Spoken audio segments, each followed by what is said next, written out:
Hi, everybody. Welcome back to my Canadian music group. I have a very special guest with me, Mr. Gord from the Spoons. Thank you for doing this today. No worries. It's good to talk to you. Good to talk to you, too. I guess what I want to get started with is how old were you when you got interested in music? Like, Oh, geez. Somewhere around 10, you know. But even before that, we always had like a family band, like the Griswolds. We go on these family trips, across usually to America and go through, Yellowstone Park and Disney, all that stuff. And we bring along, some recorders, those plastic flute things and maybe a guitar, that kind of thing. And just make up stuff and sing songs. And that's probably got me into it. We're like the Von Trapp family, doing our little songs and stuff. So I got my first guitar around 10. I think I was the beginning of that. And I didn't even ask for it or want it. My dad just brought it home one day and said, "Hey, you should learn an instrument." I don't think he even looked at it for a couple of weeks. I had no interest at all. But once I did, it kind of opened up a whole world to me. so what was the first influence you might have had when you got your guitar going, when you started learning? Like, who was the first music you probably said, hey, I got to start playing the guitar now? But as a kid, it would have been off television, like watching like the Partridge Family, the Banana Splits, Right. even TV shows like Hee Haw. They used to have some really good guitar players on there, like Glenn Campbell and those kind of people. Roy Clark. Roy Clark, absolutely. So I learned from those guys, and it wasn't really my kind of music, but they had cool electric guitars and that kind of thing. So I learned from that. It wouldn't be 2 years later that I got into rock music or pop or that kind of thing. And who were your first, like, rock musician influences, you think? Um, well, I'm trying to remember, the first album I bought actually, it'd be surprising, is the Alice Cooper record. Really? I mean, people gave me records before that, more sort of easy listening stuff like the Guess Who and stuff. And around the house, my mom played a lot of records by people like Tom Jones and Engelbert Humperdinck, stuff like that. Yeah. Elvis, I kind of liked it, but I needed something harder. So when I heard Alice Cooper and early Sabbath, people would be surprised to hear that from the Spoon, because our music isn't like that, but like old Black Sabbath and that kind of thing really caught my ear. It's sort of more dark Hmm. rock. I was never into really pop music on the radio that much, or the disco era, or stuff like the Beach Boys. I was looking for that darker thing. And how old would you have been when you started, like, going, okay, maybe I should start playing seriously, like, maybe see if Oh, anyone wants to join a band, and who were some of your earliest? I don't know if I ever made that decision because I was way too shy to ever think I was going to do anything. Hmm. I was like, I stayed at home and put on concerts in my bedroom, hoping nobody could hear me. Um, and then in high school, Sandy and I had bands, but when we first started, there was always a different guy who was singing. I was never the lead singer. Right. And one day we just decided to leave the band. There was some, you know, political things going on within the band because we're a bunch of kids in school.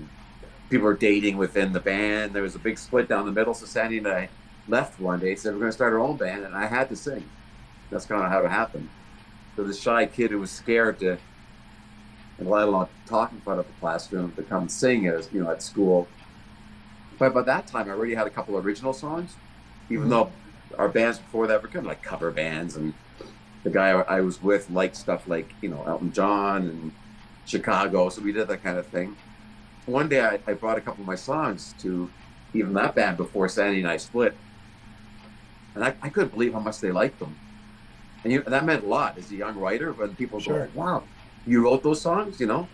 If they hadn't liked those first couple of songs that I wrote, I would never have gone down the path of musician because you just curl up in a ball and just hide in your bedroom and never let people hear your songs. But that little bit of encouragement opened it right up. So when it came time for me to sing, I had my own songs. I never really felt comfortable singing other people's songs, so I Right. already had a few of my own to do. So What songs would they have been? Have they ever made the light of day and the no, Spoons? no, no, no. And they were nothing like Spoons. I don't know what to even compare them to. Um, they're sort of, they have 70s rock kind of things, but always a little bit of that darker edge to them. Right. Even lyrically, I grew up in stuff like the Twilight Zone. Yeah. So, and British television like The Prisoner and the Avengers. So everything I wrote always was a little off center, you know, a little quirky. Right. Um, but people seem to like that, you know. And when the Spoons finally came out, we retained that sort of vibe in our music. Right. Even our pop songs, if you look at the lyrics, they're a little odd, you know. And when did the Spoons really start taking off for you? Well, I think we started in 1980, and it was with, I guess, with Nova Heart. You're right. You know, when we put that out in end of 81 or beginning of 82, something like that. This little song that I didn't think would do anything because it was so different. Yeah. Now, I recently found a Chum album chart, which is like the big chart back then. That was national. And there is like the Arias and Symphonies record, which has Nova Heart on it. I think it was number 4. And in the top 10, you had like Led Zeppelin, The Who, AC/DC. How does that even fit, you know? Right. But people, I guess, were ready for something a little different. You know, people's ears were opening up to things like drum machines and synthesizers. I mean, The Who had synths, right, and sequencers. So that people's tastes were changing a little bit. Soft Cell had come out with Tainted Love, so there was an interest in that kind of direction.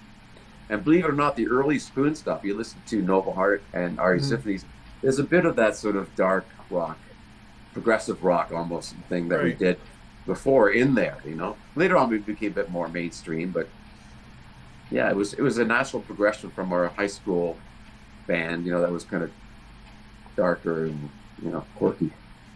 Did you get some confidence from seeing other Canadian bands starting to make some traction, like that maybe, you know, we could get somewhere? Yeah, but back then it wasn't that much. You know, there were a lot of bands in Canada, especially in the Toronto scene, that did okay here, but they never really broke outside of Canada. And that was a real tough, you know, slug for a lot of people, unless you were Bryan Adams or Rush, something like that. Loverboy, maybe. A lot of stuff. Rush, maybe. Yeah, totally. So it's different now. I mean, the Canadians are cleaning up, you know, everywhere at the Grammys, whatever. So it was a different kind of landscape back then. And America, I think, was a little behind what we were listening to CFY FM and listening to all the British bands. You know, we were listening to the Flying Lizards and Gary Newman, the Two Boy Army, and old Simple Minds and stuff, where America hadn't really quite gotten there yet. Maybe you know, California and K-Rock, and so it took a while for us to sort of break out of that, you know, because we thought that was the world, you know, like that kind of music to us, where the rest of, you know, people were still listening to, you know, Chicago and the Beach Boys and disco and whatever else was going on, you know. I always thought if John Hughes would have got a hold of some of your earlier stuff, it might have wound up in some of his movies and stuff like that. I would have loved that, you know. And I kind of make a joke, you know, the whole story about Kate Bush and Stranger Things. Yeah. You know, the money she's made from that. And I think not Bryan Adams, Corey Hart got a song in there. I think the second season started with Never Surrender. But I was going to make a T-shirt. We just did a big show down in Cancun in the 80s. It's called 80s in the Sand. So we played, Spoons played with like culture clubs there in the cult. I was going to make a T-shirt, and I should have, because the people thought it was a great idea, that says, "Please play my song on Stranger Things." Because it's like a game changer, right? If you get your song on that show. It seems to be, yeah. Yeah. But I mean, you guys were kind of like, I was thinking maybe like from 83 on, like Canadian bands really started to develop their own scene up here. Like, you know, you guys came out when Honeymoon Suite and Corey Hart and Bryan Adams were really starting to break, and it seemed that there was like this influx of Canadian bands you could play on the radio up here. Yeah. You know, I think we were really well seated. I think we were sort of in between what was happening in America and what was happening in England. So we had our own cool little pocket that we combined those things, you know. And there was a while people thought we were from England, you know, for the Arias Symphonies record, and touring with British bands like Culture Club and Simple Minds, and the police people assumed, hey, they just came over with them, you know, like we had that sound too. And what clubs would you guys have been playing in your early days, like downtown and stuff like that? Because we started off in the really small places like The Edge, Larry's Hideaway. Well, those were important rooms. Like The Edge was where a lot of bands played when they first came over, or the Alamo Combo. Like that's where, you know, Duran Duran or the U2 or the Police would have first played in front of 25 people or whatever. That was the legend anyway. So those kind of places.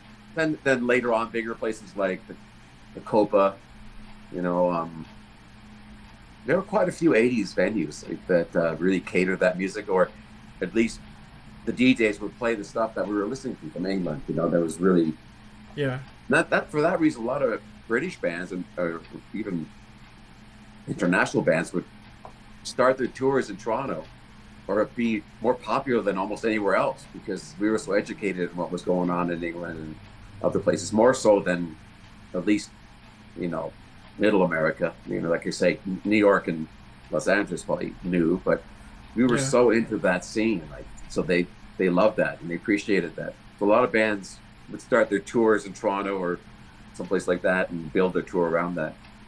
I think my first real thing to paying attention to you guys, but you actually did a video in the Toronto subway, and I was like amazed to actually see you weren't hiding the fact that it was Toronto at all, which I Yeah. found really awesome because a lot of guys would have hid the fact that it was Toronto, but you could easily see it No. was a TTC subway, and Yeah. like it was Oh, they're amazing that still you up guys there. did that. They have like the most Toronto centric videos of all time, like that to sort of capture that time in our lives, and it's always up there, like one or number one or two, or I think the other one is like Rise Up by Parachute Club, and there's a couple that really show it. This is Toronto, this is Canada, and it still remains. I think my favorite video that we did like I think 11 or 12 videos, and a Mhm. lot of them, you know, they have you like pretend you're an actor, or like you know, ham it Yeah. up or whatever, or perform. Which is performance videos are kind of boring, but that's just us being ourselves pretty well. Right. You know, just it's a little window into our lives at the time. But you guys got a pretty good showing here. Like I remember the only place I ever saw you was on Toronto Rocks back in the suburbs of Yeah, Toronto, and I guess Much Music really pulled on because they did this for you. They did a yeah. Well, couple before of much live music, there shows. was the you know before much music, there was the new music. There was Right. like you say, Toronto Rocks, all those kind of things. And we were on the very first episode of Much Music with Romantic Traffic, I think, because it was like Nova Heart would have been played on the new music. You know, Hmm. with was that with J.D. Roberts and Yeah, Jimmy I think Becker? I think Yeah, yeah, so. Yeah, back before she did fashion television, I think. Yeah, exactly. Yeah, and now yeah. look where. We were there for all those things. We were there, and for the whole video age when it began. You know, that was a big turning point for music for everybody. Like overnight, with one video, the whole country could know who you are. You know, Well, Much Music really did help a lot because they played. I always got a kick out. They would if you were Canadian and you had a video, they would play it. yeah. Well, they were hungry for material. Like Yeah, they just because it was a new thing, and they didn't pay you for it. It was like free advertising, so they would just you love this stuff. And the nice thing about our first video Nova Heart was that it was so on rock and roll, and so it wasn't even like a music. It was like a little movie, right? You yeah, got Sandy in the tutu, and you're looking through this window, and she's on a swing, and yeah. this weird bed with his orb, you know. And then there's scenes that look like they're out of Alien or something, you know, like it's very, very surreal. So I think people were just flabbergasted. What is this? You know, who are these people? You know, rather than us just on a stage playing our song. You know, And even on stations today, like if you listen to some of the Stingray stations across the country, I can hear at least two or three songs by you guys a day. yeah, it's great. Like We're really lucky. Yeah, like you've really managed to hit that. People are still interested to hear you on the radio today, and yeah. it's great to hear. Like it's No, we're lucky. It's great. I would say what a great decade to be part of. You know, the '80s. But I think one thing I'm proud of is that we definitely had our own sound. yeah, And that's really the greatest thing you can do. We're not necessarily the best singers, the best songwriters, best musicians, whatever, but we had a thing that you could tell right away. That's the, it's not, you know, it's so generic. I hope not anyway. I've always found that about Canadian musicians in general, especially coming out of the '80s. Like you knew who it was. Like they didn't sound like everybody else. Yeah, And that's what I look for. Like you know who Neil Young is the second he opens his mouth. You know who absolutely. Gordon. Yeah, You know who Gordon Lightfoot is the second yeah, he opens his mouth. Same with you guys. You know the tragically. Nobody sounded like the Tragically yeah, Hip. You know it's just Canadians in general had their own thing going, and that's kind of what yeah, distracted me to it anyway. And even yeah. some of the one-hit wonders were just different. Mm. You know, No, and we have a music scene to be proud of for sure. for It's sure. And you and guys that's are. why I mean I play with Flock of Seagulls now. It's almost 5 years now. I'm the guitar player, and there's Lawrence Gowan who's been the singer for Styx for how long now? 15 years or longer? I don't know. Phil X, guitar player, plays with Bon Jovi. There's a lot of great talent in this country that that is recognized elsewhere and it goes into the international scene. I think I'm pretty Phil went proud to of what my. we have. I think Hmm? Phil went to my high school. I, Probably. I went to Clarkson Secondary School in Mississauga. I think he actually went to my school. Yeah. I'm not That's 100%. crazy. I remember he used to do jam nights by the airport. Now he's doing these huge tours with Bon Jovi. Now, who would you have toured with back in the day? Like, you must have done some tours with other bands that have come Yeah, up but with sometimes it you. was just a show or two, like the Police or Simple Minds. But we did Culture Club's first U.S. tour. They were on the show in Cancun as well. Right. And I was talking to some of the guys saying, we did the very first tour in '82 when we were two young bands starting out. We shared equipment and we shared crew and stuff. Um, Human League, Hmm. stuff like that, of that era. I mean, in the middle '80s, we were actually on Rush's label for a while, and Anthem. say Yeah. and their management, and we ended up touring America like an arena tour with Survivor. Eye of the Tiger, which is what, Oh. but so it's such a weird combination, but it seemed to work. And how did you wind up in Flock of Seagulls? When did that kind of? Um, we first played together in '82, opening for the Police, Talking Heads at the police picnic down at the CNE grandstand. Oh, right. All of a sudden, we're in front of 60,000 people, like just freaking out. We didn't really talk then. They'll have a really good photo from back then Hmm. of us, the two bands. And then about 5 years ago, we did this charity thing in Mississauga. And Mike, the singer of Fox Seagulls, was there. And he just got from New York City, and he did the same thing there. He didn't have his band. The band there learned like five of his hits. And so he said, whoever's playing, he didn't remember the Spoons because he didn't know it was going to be us, Yeah. the band that played together with him like in '82. But he said, "Do you mind if they just learn five of my songs and I'll come up as a guest?" And he did, and didn't say much, but he kept looking my way and smiling. I said, "All right, whatever. Guess he likes it." This is not that far off from Spoon's guitar style, with the echo in the chorus. And then like a year later, I get a text having lunch somewhere, and it just says, "Hey, you want to join the band?" Well, who's this? Who's this guy? I didn't replace Paul Reynolds. Paul was the first, like the original guy, but he was only with them like, I don't know, first couple of records. But this other guy had been with them like 20 something years. He was probably like a change, and I think he saw that when we played. But I had respect for that music. And I even in the equipment I used and the approach, I really, pretty respected that era and that style. And people have said that now. This is like their favorite incarnation of the band since the original, because we try really hard to make it sound like the way it's supposed to be, not like a Right. modern version. And you must really enjoy it because you're still doing it. It's great. I mean, I love the reaction when we play places. We do Nova Heart or Romantic Traffic. People, get excited. But you do Iran anywhere in the world, people just lose it. Oh, yeah. It's He, like pretty incredible. he doesn't have the hair anymore, does he? No, I don't think anyone will forget the hairstyle back then. no, no. I know some people say, "Hey, where's the hair?" Like we're in Park City, Utah, at this theater for 4 nights, and somebody from before he even started said, "Where's the hair?" Because he shaved it right out. He's 70 now, Wow. and you can't keep that forever. It But doesn't I feel don't that know. long ago, though. No, not really, and still the songs are so great, and they're kind of timeless. That's not like playing dated rock and roll or something. It's still kind of cool because it's sort of techno sci-fi vibe to it. It's very cool.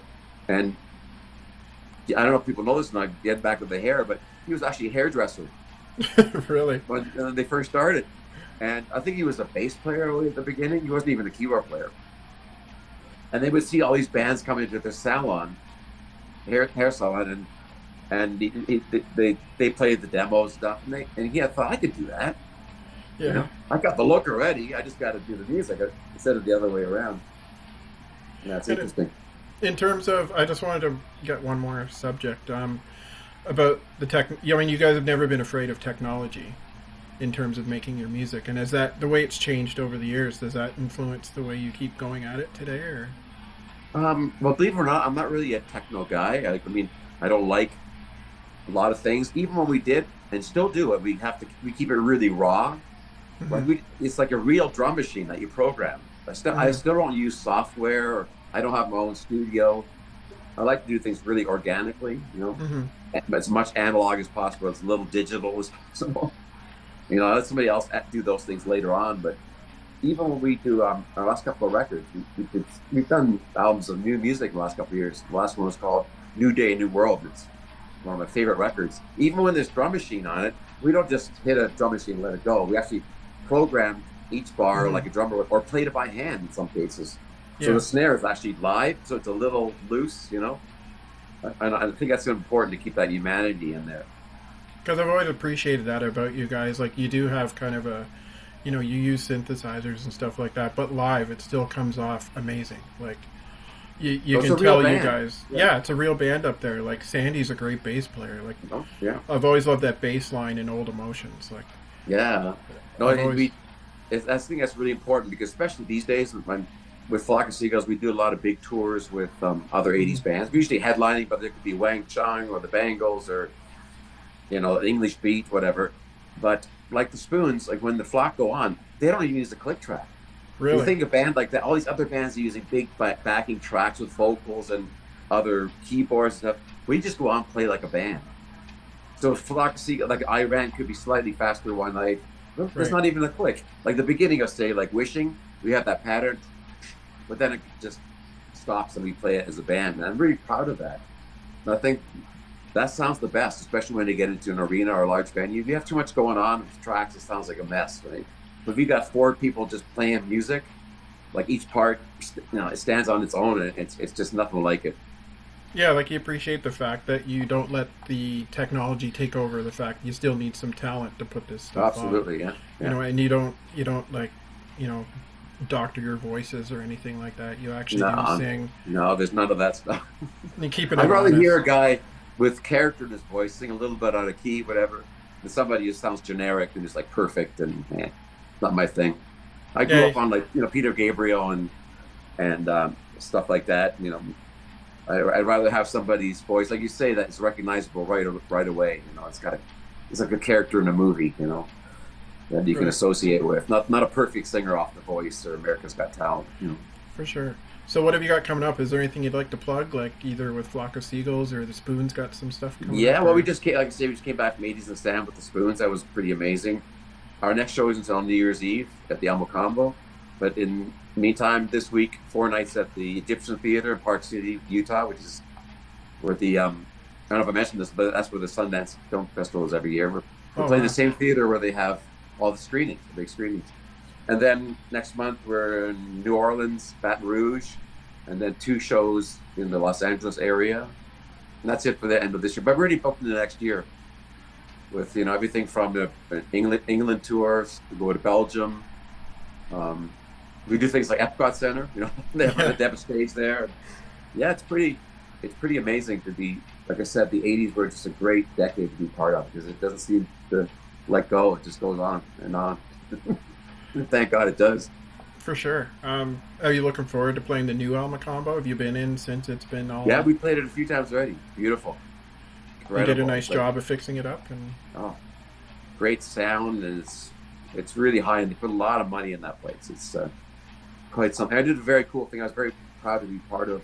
I don't know if you recall the "Tears Are Not Enough," which is absolutely, yeah. yeah, that was with David Foster and Brian Adams and those guys. They wrote that song. I think it was a famine relief for Africa. It was Yes, kind of I like actually, Canada's "We Are the World." right. We did that. All these great people, right from you know 80s bands to like Joni Mitchell and Gordon Lightfoot and you mentioned Neil Young. They're all there, right? I mean, even John Candy was there in the original. Right. John Candy and anyway. So recently at the Massey Hall, they had Canadian Hall of Fame or Songwriters Hall of Fame induction, Okay. and it was for David Foster, Brian Adams, Alanis Morissette, a couple other people. And as the finale is a big surprise, they had whoever was there come on stage with the other artists to do that song again with David Foster at the piano, and Corey Hart was there, Brian Adams, Lorraine Sagata was, a lot of the originals. A lot aren't there anymore, but Right. that was a pretty proud moment to go up and to do that there, in front of all those people. And it was like a teary moment, and it's a part of our Canadian music history that we're pretty proud of. Yeah, I'm glad you brought that up. I was actually going to ask you because I talked to Alfie Zappacosta the other night. He was here in Charlottetown, and I asked him about being on Tears Are Not Enough and saying because he had a Yeah. pretty open, he had a pretty significant vocal part in that Oh original yeah, song but too. I don't think he made it out. But the reason I mentioned it because the after party of that was at the Alamo Combo, Okay, so everybody went there and mingled afterwards, and that place. I mean, that's got a lot of history too, right? for The sure, Alamo, I for mean, as sure. you know, right? But we played there many times, and I found an old listing of people would post stuff when we first played there in 80, I don't know, 82. And the same week that we played there, Duran Duran played there, Wow, like a couple of days before, and Echo the Bunnyman or whatever. Like we're all sort of on the same playing field at that point. that's amazing. Must be amazing to know you played that same venue. Did you ever play the Yeah, Horseshoe yeah, much, or yeah. That's pretty cool. did you ever play the Horseshoe much? Yeah, we played there. Yeah, because that's a, Larry's Hideaway, like, and at the Edge, as I mentioned, and there were a bunch of places like that that everybody that was part of. the You know, sort the yeah, circuit, I guess, if you will. yeah, absolutely. And back then, Queen Street, where the Horseshoe is, and where much music building was, that was like the center of the universe for music for us, anyway. That was what a buzz it was down there. Remember they had Speaker's Corner Yeah, on Rich Music, and all the bars like the Rivoli and the Queen Street at that time. It's not quite the same anymore, and no, much music doesn't exist anymore, really. Um, yeah, that was something to be proud of. I mean, there was nothing else like it. I mean, unless we went to New York City or something like that. It's pretty incredible.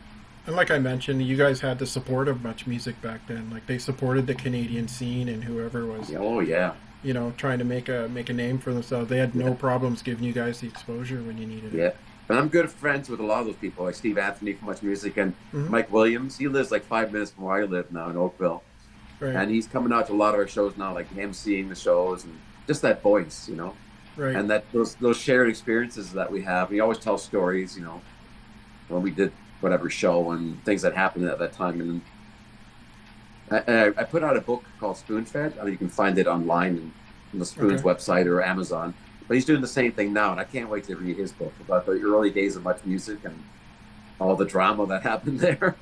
for sure. I think it'd be an amazing read. I mean, Yeah, just I mean those were those were great days. It was the infancy of music videos and everything. Kind yeah, of got everything that exists today got started then.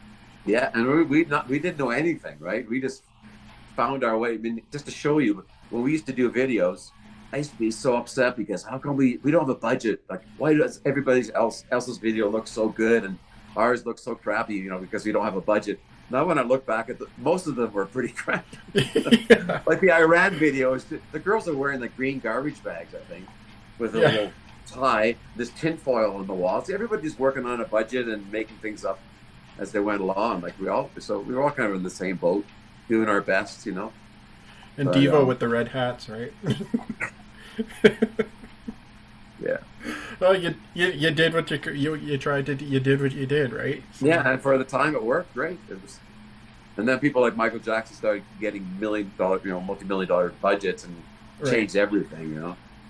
So, what do you Yeah, hope your legacy will be at the end of it all? Hopefully, there isn't an end to it all. It sounds like you're still going stronger than ever. yeah. We still love doing it. We're not jaded one bit. Like every time we play, we're smiling and happy, and we see it in the people that we look at.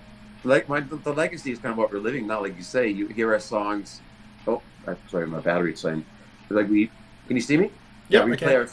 They still play our songs every day on the radio. People talk about memories they have on the bus. That's one of our favorite things we like to do at shows. Is come out afterwards because the stories people tell us, it's incredible. Like from people Yeah, saying like, I met the woman that is now my wife at one of your shows. I had my right, first kiss at one of your shows. Or one guy, he's a what do you call it, subway. Where we did romantic traffic. He's a right. subway train driver. He said every morning he puts his buds in and starts his day with that song. Or That's great. another guy, he did like a couple of